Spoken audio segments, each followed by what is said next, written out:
Aloha! We are so happy to have you all joining in today. It was really such a pleasure to see that chat box light up with people from all across the Pacific and around the world. If you haven't already, please do write in the chat box where you're tuning in from. It's really one of the best things about doing these virtual experiences is being able to include people from all around the world. So we love seeing that. And obviously, since this live stream is mainly geared towards the Pacific, it's so great to see how many different islands throughout the Pacific are represented. So we're really excited to see that. We're gonna get started in this discussion in just a moment. But before we do so, I have just a couple quick announcements to make. First and foremost, as we said before, huge thank you to Helen Keller Services, who have been our ongoing partners throughout everything that is the Feeling Through experience. Huge thank you to Comprehensive Service Center for the Deaf, Hard of Hearing, or Deaf Blind, as well as the Hawaii and Pacific Deafblind Project, who we actually last year got to come out to Hawaii to do an in-person screening with both of them, and it's so great to be reuniting again, albeit virtually this time. But again, so great to do that. And one last thing before we hop into this great conversation that I'm really excited about. We have some really big news here at Feeling Through.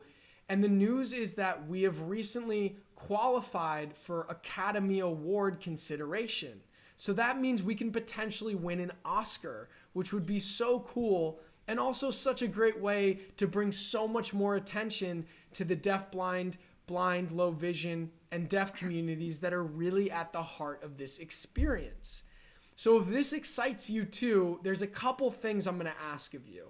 One, first and foremost, make sure you're signed up for our mailing list at feelingthrough.com. You can go to the bottom of the screen, and there's on every page there's a place you can put your name and email address. We'll be sending more info through there. And definitely make sure you subscribe to this YouTube channel that you're watching this stream on. Just hit that subscribe button. And also follow us on social media. We're at Feeling Through on all the platforms. We're very easy to find because we're going to do something really exciting coming up. So much of this has been about raising awareness, not just about this film, but a lot of the subject matter that's connected to it. The deafblind community, the power of human connection, and one of the ways in which we're going to try our best to win an Oscar is to let more people know about Feeling Through. So soon we're going to be asking all of you to hold up a piece of paper that says hashtag Feeling Through and hashtag for your consideration. And the more people that we have do it and post it on social media, the more we'll spread out to all these people. And it'll also really help our chances to win and therefore have more people know about the communities that are at the heart of this experience. So wanted to get that out of the way first because it's very new news and it's very exciting. And we want you to all be a part of it. So without further ado, we've already announced our amazing panelists that we have here today. And, you know, given the timing of this live stream and the fact that we're at the end of the year here, we thought it would be a really cool theme to kind of look back at this very unique year that 2020 has been from the vantage point of each of our panelists and the communities that they are a part of. So before we get into all of that, I'd love to have each one of you give your own introduction. So Keao, starting with you, can you just say a quick hi to everyone and let them know a little bit more about you? Aloha! Yes, everybody, welcome. I'm glad to see that you guys are tuned in from the Pacific, all over the Pacific. And sure, I am Keao, right? I attended the Professional Learning and Leadership Institute program in HKNC, New York, New York City, last year, and it was for to become a technology instructor. And I am 31, and I'm also a uh, radio broadcaster for an internet station which I do a show called The Hawaiian Connection every Friday um, at 2 p.m. So you'll get to hear it audioly, but also I'm starting to do it video wise on Twitch, which is another broadcasting service. So that's a little bit about me. Awesome, thanks. Well, yeah, definitely everyone, make sure you tune into that show. So continuing here, Carolina, can you tell everyone just a little bit more about yourself?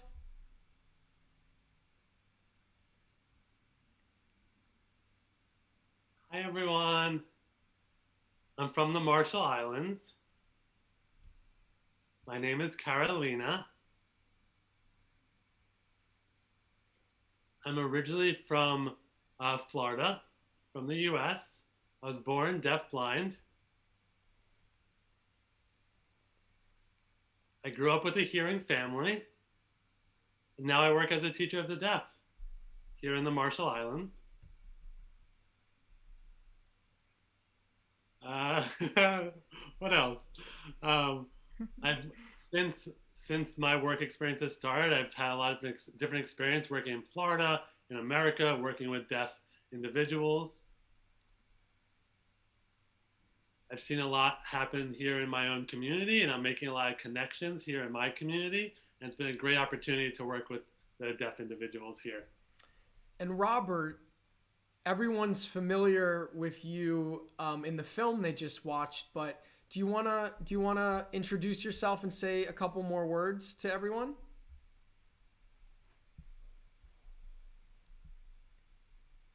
Hello, hello, hello, hello, everyone. My name is Robert Tarango. My sign name is an R on the side of the head.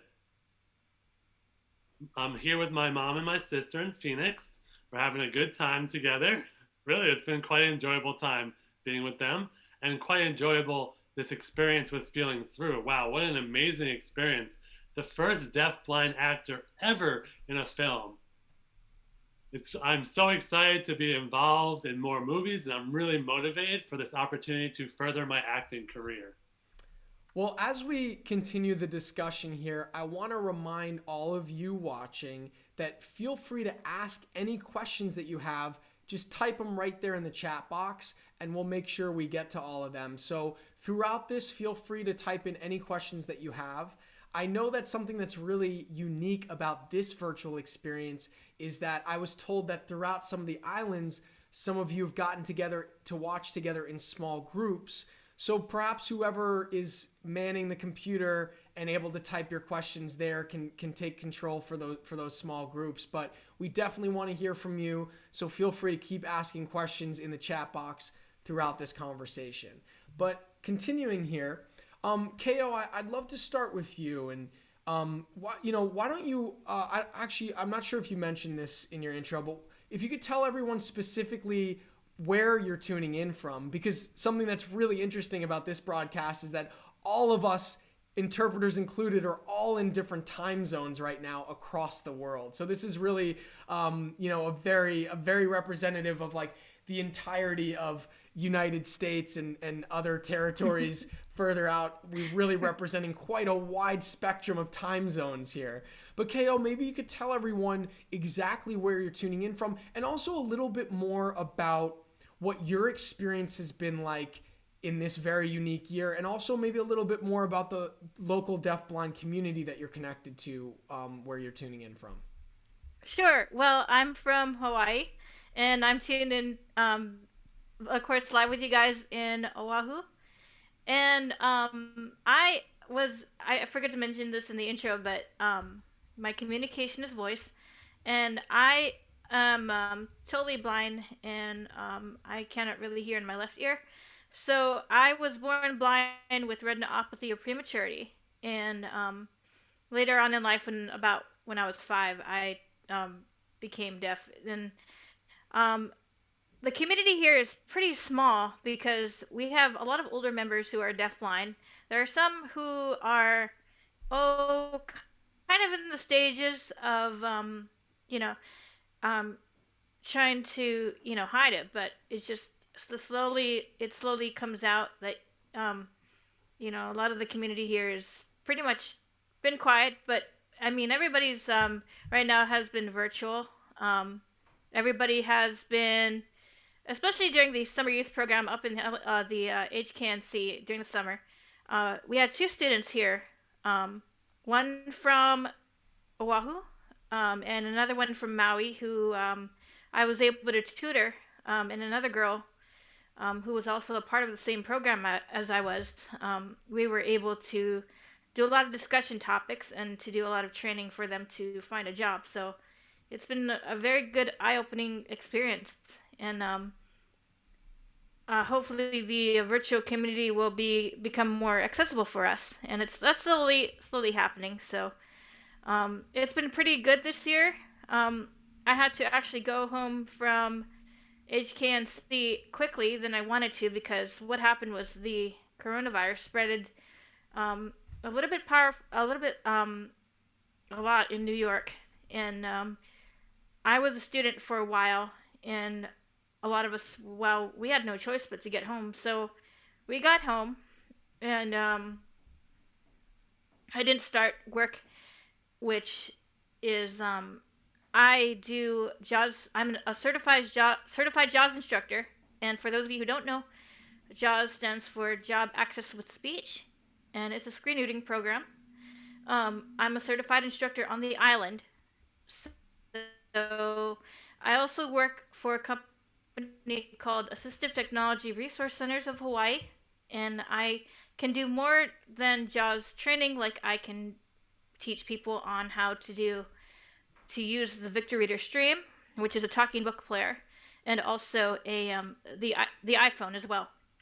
So, what I've been doing lately is basically just helping people over the phone um, in the Big Island, and training has been slow because vocational services has been slower than it needs to be. But I'm slowly getting clients, maybe once or twice a month. But I do have clients up in Oahu who I'm training with as well. So that's what's been going on this year. Cool. Well, Carolina, I'd love to talk to you next about this. I know when we had a chance to connect a couple weeks ago, this has been quite a transition year for you because you're pretty new to where you are. So why don't you tell everyone specifically where you're tuning in from and a little bit more about, what your experience has been like this year, both personally and as a teacher for deaf students.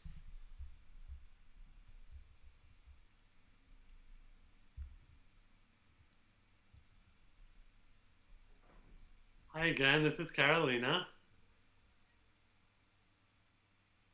So like I said before, I'm here on the Marshall Islands. And that's between Hawaii and Australia. Really, we're right in the middle. We're right in the middle of nowhere. So I got here right before coronavirus really hit. I was quite lucky. It hit our community a lot. We've been hit quite hard. And, we're in the middle of the Pacific Ocean. I have a lot of family in America and other countries, so it's really a hard time because I can't visit any of my family members. And everyone has to stay home. And here on the island, we have to stay within the boundaries of the island and we can't leave because we really cherish our community and we don't want people to be affected by corona.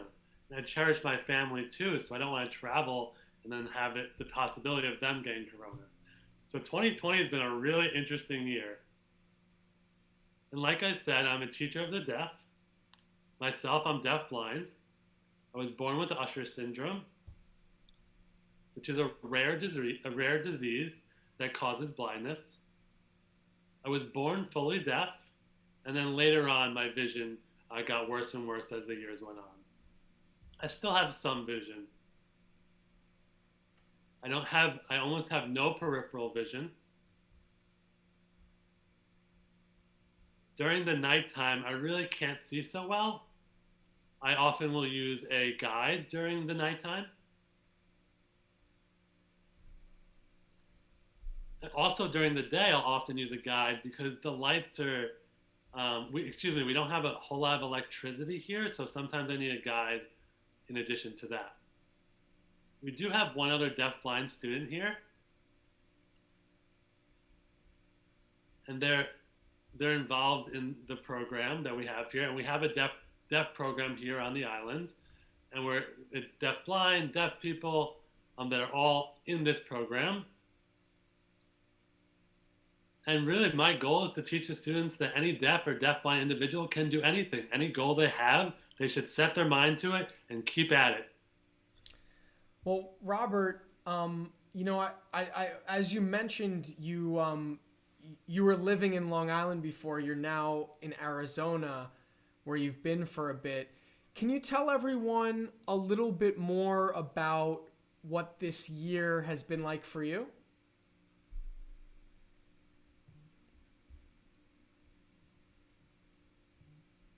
Yeah, sure. This is Robert speaking.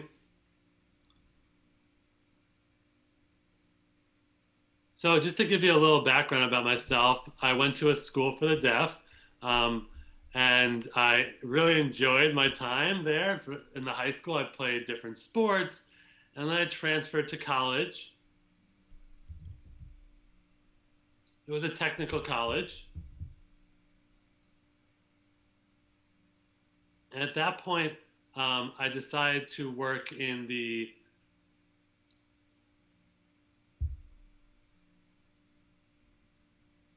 I had a position, where I worked for about 6 years, but my vision was getting quite worse. So VR said it would be a good idea for me to transfer to Helen Keller for some additional training, for mobility and orientation training. So that way I could have a better future. I really fell in love with New York, and I've been in New York for a while. I've lived in 2 different places in New York. And I kind of was in one location for part-time and then another location for full-time. And at that point, I got a job at a kitchen, and I fell in love with that job. And I worked there for 21 years. I also lived there in New York for 21 years. And then COVID-19 happened, and now I'm here in Phoenix, Arizona. So that is kind of what my year has been like and what my life's been like also. So hopefully COVID-19 will be over soon, but we will see what happens. It's been a really challenging year for everybody, really tough. It's not easy.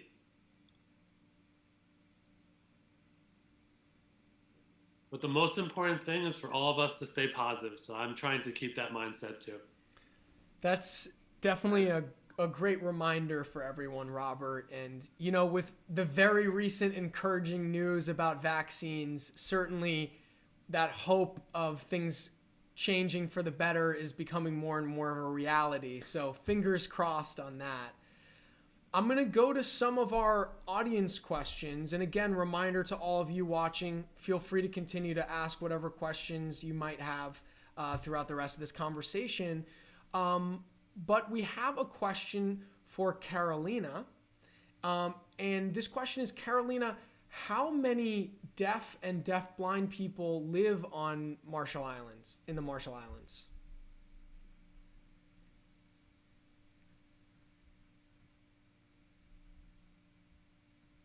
This is Carolina. So right now we know of, let me go back. In the island I live, it's called, I'm going to spell it, E-B-E-Y-E. There's about 25 deaf and deaf-blind people that we know of. Now there's another island called Majuro, and that has a much larger community. So I would say there was about 40 or 45 deaf people there. But understand, there are more deaf people on other islands. But they're a little more isolated. There's maybe 1 or 2 on each of those islands. And there's not as many resources there. And we've been trying to get in contact with them, but it's a little more challenging because they don't have as much technology there. So we're trying to um, set up that equipment and technology there so that we can get in contact with them. So I would say there's about between 60 and 70 in the entire country. And Carolina, I have a follow up question to that.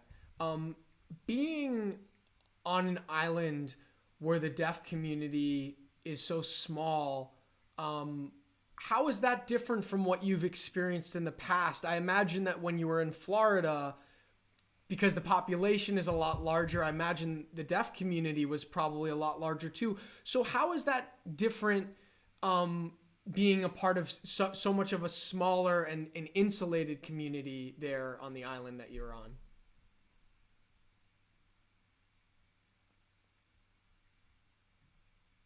This is Carolina. That is a good question. It is quite different.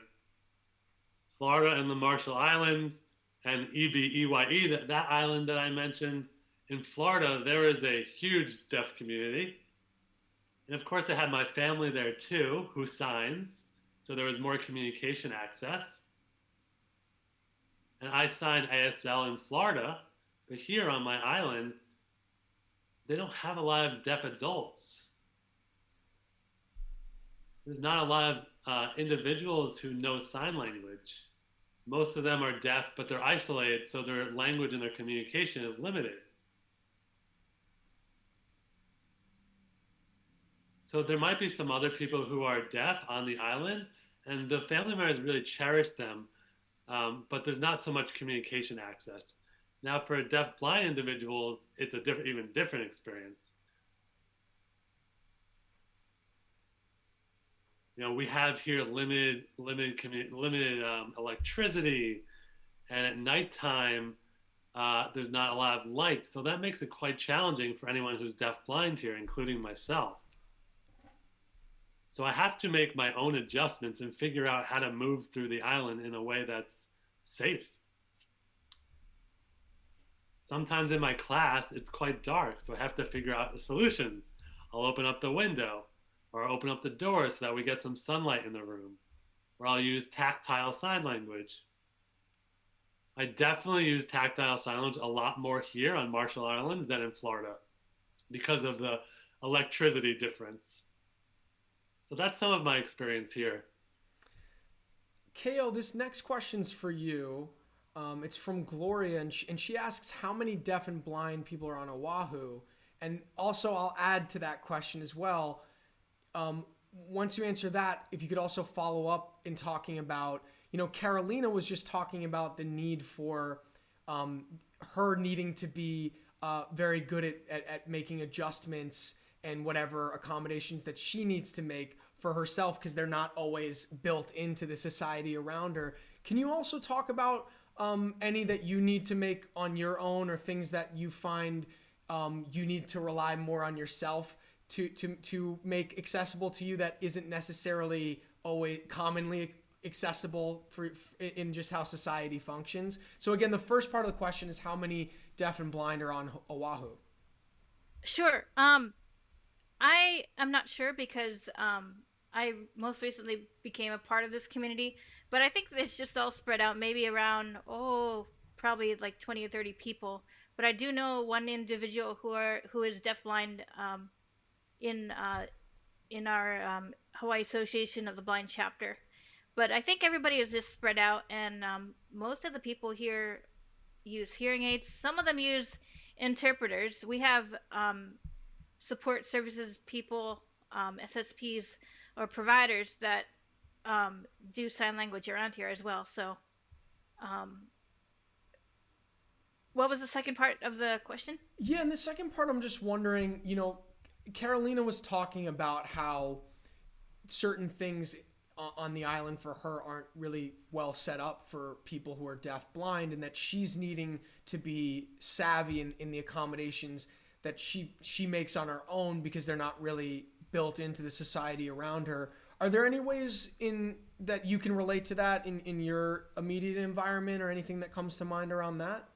Sure. Well, I'm glad that we have SSP services around here through CSC. Most of the deafblind people here use them for doing simple tasks like shopping and whatnot. So there are other services as well, like they can use I Can Connect over here, and we're just, I think it's just pretty new.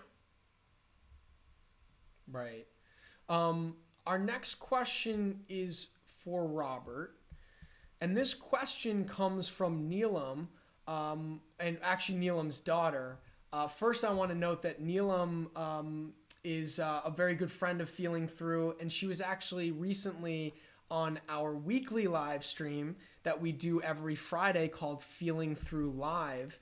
And for those of you who are new to all things Feeling Through, again, one of the benefits of subscribing to this channel is that you'll also see a wealth of other videos that we have up here.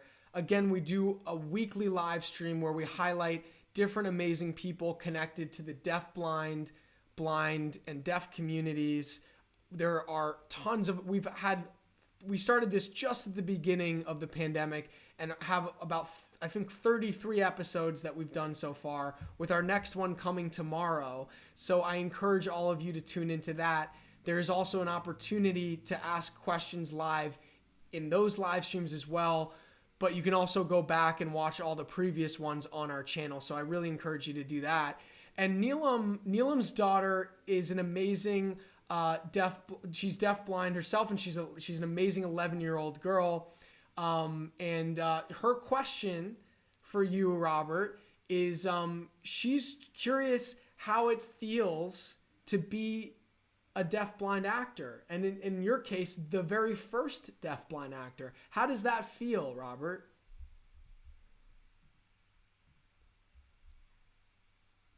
Robert has such a big smile on his face. Really in the past, I so badly wanted to become a deaf actor. That was before I lost my hearing. That was such a dream of mine. But nobody would hire me. And then I started to lose my vision. And I had Usher syndrome. And I felt quite depressed about that my dream was kind of down the drain. Because nobody would hire a deaf-blind actor. So I just kept working, focused on my job, focused on my work at HKNC. And then one day my boss came up to me and said, Robert, come here. Go, you need to go to the training building. You have to go. It's really important. I said, what's going on? So, I took my cane, I went to the training building, and there was a group of people there. And I was like, what is going on? I sat down, I looked around, and then those group of people in there started to explain what this was, and I got so excited, and that was when Doug was there, and oh my God, I couldn't control myself. They decided to pick me to be the first deafblind actor, and this was just, oh my God, I couldn't believe what I saw and what I felt. My heart just jumped. It jumped out of my body. I was so excited. So really, you just have to keep positive. And if you want something, keep trying. Don't give up. You can make it happen. And it feels so good that I've had this dream for so many years, and now here I am, first deafblind actor ever. So it is just so amazing. Wow. I feel so inspired. I feel so good. I am the first deafblind actor ever. So why can't you do it too? And for a long time, it's been hearing people playing blind actors and deafblind actors. So it felt really good to finally show the world that deafblind people can be actors. I'm going to take a quick pause for an interpreter switch.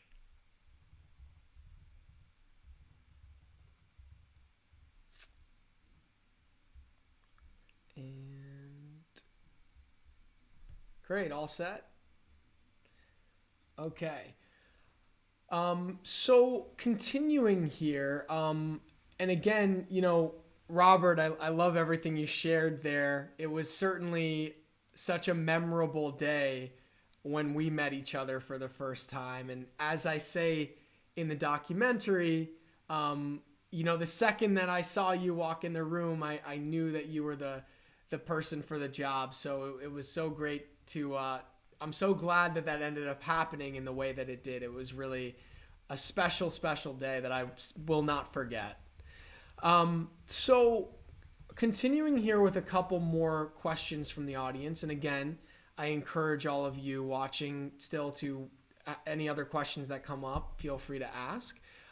Esme says, hello, I'm deafblind and Hispanic.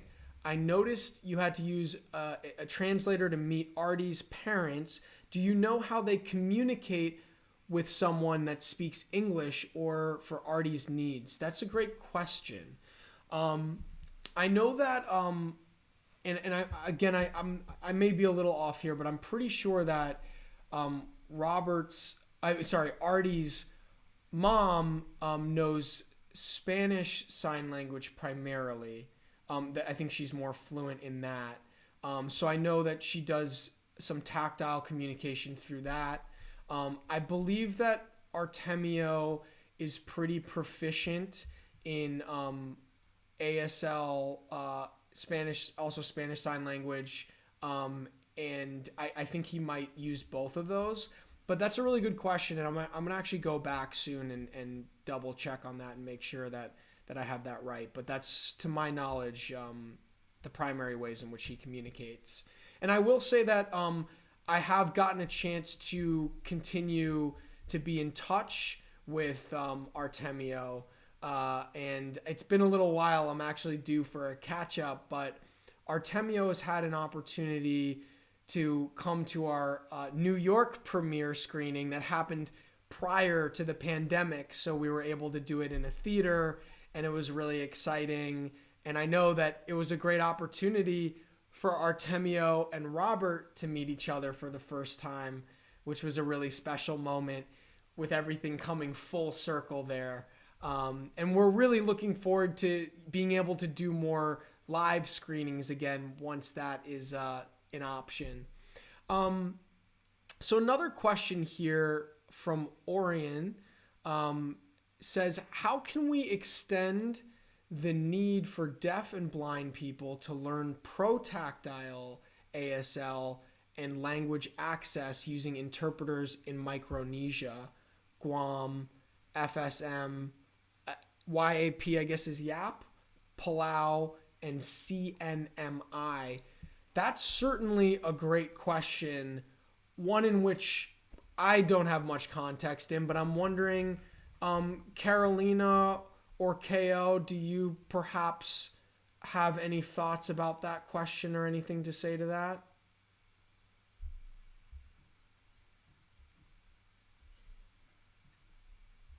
And Carolina's nodding her head. Carolina?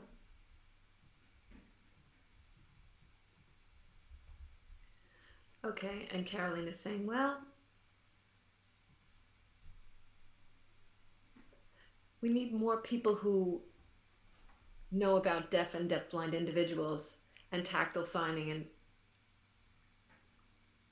go meet those people, because we need to have the person who knows that type of protactile, that they can teach those techniques, because touch is a personal thing.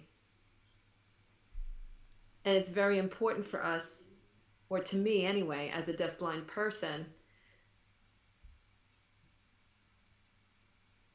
Sometimes people get a little bit nervous when they're around a deafblind individual, and the way that they communicate. So I always have to reassure the person and say, no, it's okay. We're spreading the awareness. Hey, deafblind people, we are here. It's okay. And we're not scary. We're not.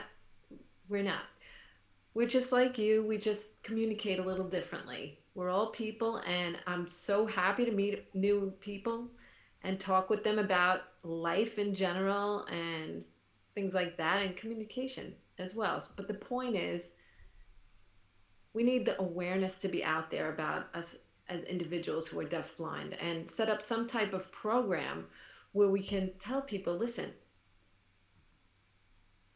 there's people in the world who are disabled, and that's the way it is in general. It's okay. We're all the same. We're all human. Well said. And I want to note as well that Leah Newman, from Helen Keller National Center, who you all saw in one of the intro videos. She notes that HKNC has online haptics courses available. So people can go to helenkeller.org and find that under the HKNC tab. Thank you, Leah. So, I'm wondering, we were talking a little bit before about how this year has been for each one of you. I'm also curious, the end of the year is a great time to not just reflect on a year, but look forward to the next one. And I'm wondering for each of you, and I'll go one at a time, I'm wondering what your hopes and dreams and goals are for the upcoming year, which is right around the corner, whether you just call them goals or if they're your New Year's resolutions or whatever you want to refer to them as. I'm wondering what your thoughts are for this upcoming year. And Keao, I'd love to start with you and whatever you have to share on that. So, my thoughts, I think mostly geared toward next year's. I want to work in more of an office space than at home. I mean, at home, it's pretty nice that you could do Zoom, but I do have clients who don't know how to do Zoom, so I want to train them as best as I can, and and also train more clients on how to use the computer in office than the virtual way. So that's what I'm looking forward to, and I also want to continue broadcasting for the show and many more things. And I hope that next year we'll be able to meet in person for our Hawaii Association of the Blind meetings. So I think that's what next year is going to be like, hopefully.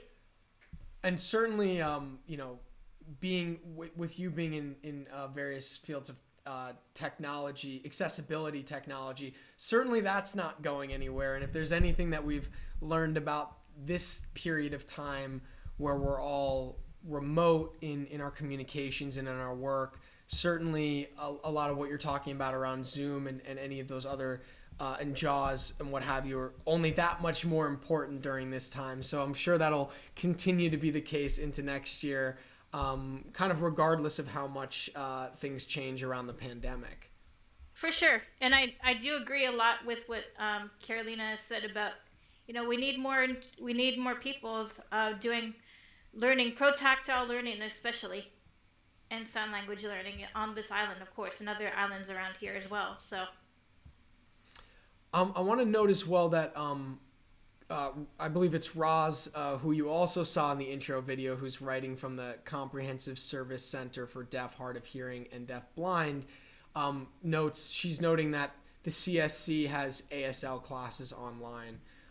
So certainly encourage any of you who need that to go to their website and seek that out. Thank you, Roz, for mentioning that. Shout out to Roz. Yeah, shout out to Roz indeed. It was so great. Both Leah and Roz, who made those comments, were the two main points of contact I had when I went out to Hawaii last year to do an in-person screening of the Feeling Through experience. So it's been so great to connect with both of you again, albeit virtually this time. And I'm so glad both of you spearheaded this virtual experience for the Pacific that we're doing today. So again, it's such a pleasure to work with both of you. Hope to do so again in person at some point. But continuing here, Carolina, back to the question of hopes, dreams, goals for the upcoming year. What are those for you?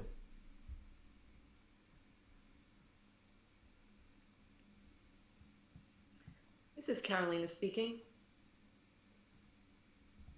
I think it's not just for 2021. I think it's my goal for the future in general. And that's to develop an organization in which it will provide a lot of resources, technology for the deaf community in the Pacific area. Because I've noticed that there's a lot of limitations here. A lot of people aren't aware of the technology available to help them. You know, it may be in other parts of the world, but here there's a lot of, you know, there isn't a lot of technology available yet, but there's sign language, and we have all these other resources that we can introduce. And so I would hope to develop an organization that can help disseminate that and let there be awareness on the islands in the Pacific, so people aren't as isolated as they may be, because they need to learn more about this so that we can all work together and learn from the world. And they're not alone. They don't have the exposure to it, so I'm hoping that this organization will do it. It may be a lofty goal, however, I think it's a good one. Well, lofty goals are what change the world. And that's certainly one, as you said, that can extend beyond next year, but sounds like a very worthwhile one. So I'll be interested to see more of that develop. So please do keep me posted on that. And Robert, I'd love to ask you the same question. Looking forward to this upcoming year, what are your hopes, dreams, goals, thoughts about 2021?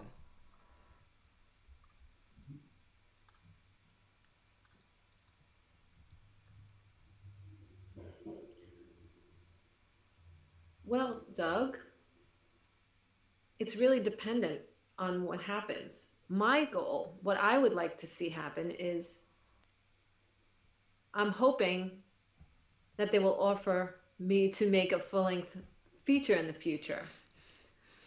I keep talking about that because it was such a great experience working with you in the past. And I have had many different positions in the last 30 years, but my goal and dream and wish is that I want to become a movie star. And I hope that that's possible. And I hope that it will give people who are deafblind the awareness that they can do anything. They don't have to be afraid. You have the motivation, you have the goal, you have the communication, you have the ability. Don't worry if your signing isn't a certain level or you feel like you're a little awkward, or don't be negative. Be positive. You can do anything. Remember, Helen Keller National Center can always teach you the skills you need. They teach any student from anywhere in the world. They can come there and learn all these tremendous skills that I've learned. And it will help you with your life. Don't be afraid. You can go at any time. When HKNC reopens, it's a great place to go because they have everything that you need. Don't be shy. Be brave. Get your motivation on, because it will just help you soar. You can do it. Come on, people. Don't be afraid. If you have a goal, you can succeed. I want to become a movie star. I don't know if it'll happen or not, but I'm hopeful. And I would really love to become one. That's really my goal. It just inspires me and fills me with joy. That's an amazing goal for the future, and certainly I hope to help you achieve that goal. And again, one of the really exciting upcoming things that could very well help that goal become a reality is what I mentioned at the top of this conversation, which is the fact that we are making a push for an Academy Award, so that a push to win an Oscar. And again, all of you who are watching right now can help us. I will be sending out more information about this. That's why, again, please sign up for our mailing list and follow our social media. But together, as a Feeling Through community and the greater deaf, blind, and deaf communities, together we can help get the word out about this film, really bring the awareness of the film and the topics we discuss to way more people, and hopefully go out and win an award, which will make it a lot easier for us to make the feature film, Robert. So I'm right there with you, and hoping for a very fruitful next couple months as we make that push. So I have that's a very similar goal for me,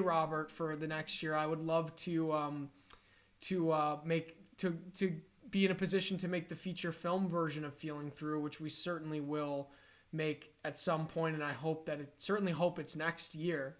And that's we have a pretty similar shared goal there, Robert. So I love that one.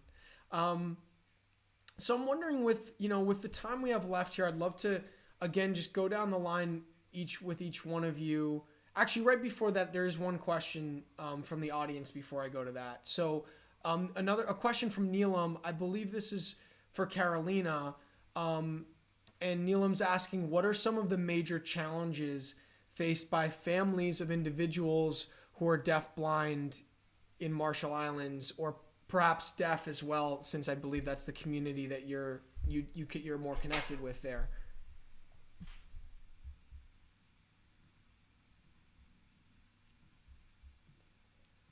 And this is Carolina. Can you please repeat the question to make sure that I understand it clearly? Sure. The question is, what are some of the major challenges that families of individuals who are deafblind or deaf face in the Marshall Islands? What are the major challenges for them?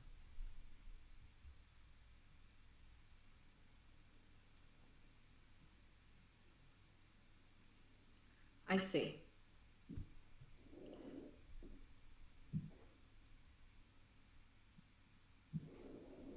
In the Marshall Islands. Okay, there are a lot of challenges because, as I said before, there are limited resources. So the families need support to learn sign language or PT or haptics or any variety of communication method that would help their children who are deaf or deaf-blind. So that's a resource that we would like to increase, that communication ability. We don't want to see, sometimes families don't have experience on the island. They're saying, oh, well, the kids will be all right. They think it's too much of a challenge, but you shouldn't think it's too much of a challenge. We're all family and we all want to provide support to one another.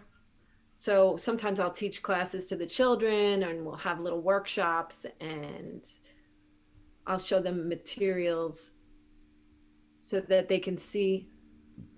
They observe me and see that I've been successful here. So I want the children to learn the same thing and have the same hopes and dreams. And I want the parents to have those dreams and hopes for their children as well.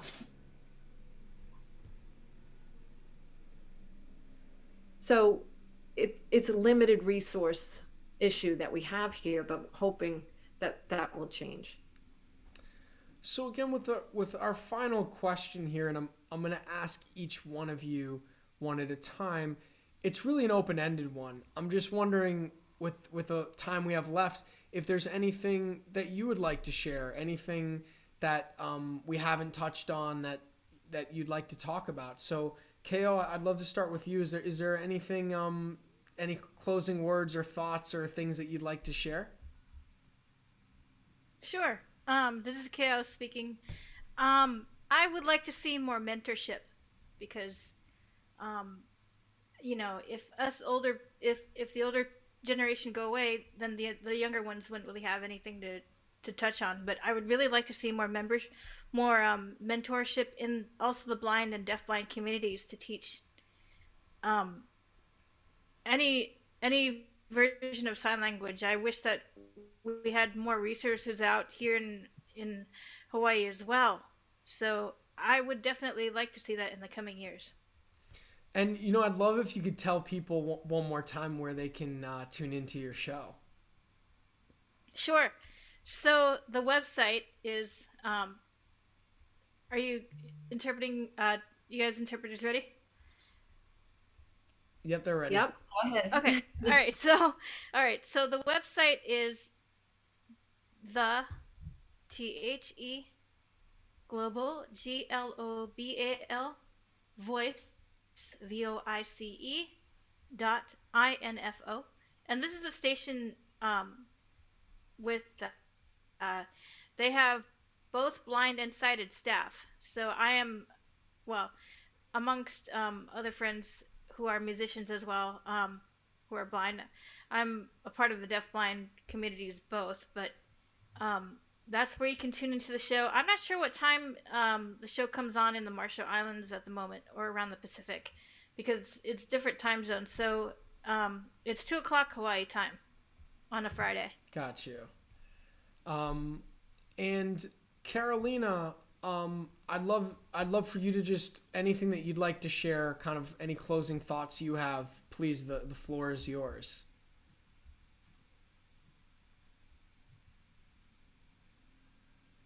Okay, this is Carolina. One thing I'd like to point out is the importance of communication. You need to know how important it is to communicate with your family, with other people who are disabled, if they're deaf or blind or whatever their ability or disability is. We want to share, we want to be involved, be part of our community, be part of our country, be part of our world. We want to learn from each other. That's the most important thing. And so we can learn from each other if we all work together and collaborate. People are really aware about how to just meet and get along. Don't be afraid. Even if you don't know sign language, we're very flexible. We can gesture, we can write. There are so many different modes of ways of communicating. Even sign language or tactile sign language or drawing a picture. We value language and communication. And so please, really, it's so important to know that. We're all human, we're all people, we all need one another. And that's our most important value. That's the most important thing I would like to say. Carolina, I love everything that you shared because it's so central to what the feeling through experience and feeling through is all about. It's funny, I've said this at previous experiences that we've done, but I think it bears repeating. When I first approached Helen Keller Services to collaborate with them to ultimately cast Robert and share this experience, one of the first things I said to them the first time we met was, this is a film that has a deafblind character that I'd love to be played by a deafblind actor. But ultimately, it's not a film about deafblindness. It's a film about the power of human connection and how important it is for people of all different kinds, all different types of people to find commonality and connection. And I think you summed it up beautifully in what you just said. I think that's so central to what this experience is about. So thank you so much for sharing that. And Robert, I'd love to close with you with anything that you'd like to share before we sign off here. This is Robert speaking. Okay, I'll try my best.